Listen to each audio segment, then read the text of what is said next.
So, paano nga ba natin palitan ang thumbnail ng ating mga videos sa ating Reels or sa ating Facebook? So, before we proceed, ano nga ba ang tinatawag na thumbnail? So, ano nga ba ang thumbnail?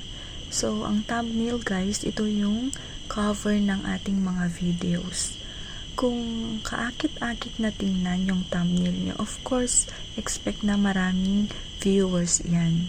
So this time guys, I'm gonna teach you on how to change your thumbnail. Watch this.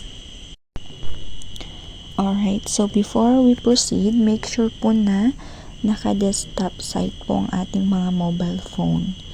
And then, scroll down lang natin. Check ko yung mga na-upload ko na videos. For example, gaya nito guys. Yan. Tap the three dots and then click edit post.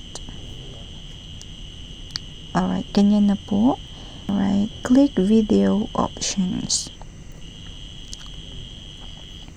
And then lagyan nyo po ng title ng ang thumbnail.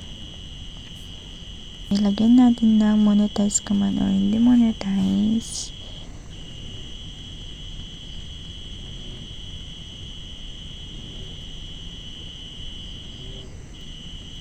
Dapat mong malaman ito. And then, maglagay din kayo ng ad tags, guys, if you want to. And then, just click change thumbnail. Continue editing. And ganyan na po yung mag-pop up sa screen ninyo. Just click upload image. And then, alright, ganito na siya. Guys, make sure na naka-edit na po kayo ng inyong thumbnail. Recommended ko po ang PicsArt guys. Yun yung ginagamit ko ng pang-edit. Scroll up. Okay, click save.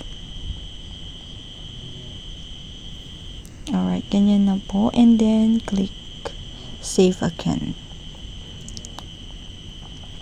Alright, ganyan na po siya guys.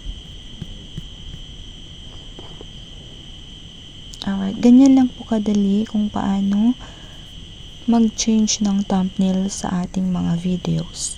So, that's all for today's vlog guys. Sana may natutunan na naman po kayong aral. Follow and share for more tips. Thank you so much. Bye-bye.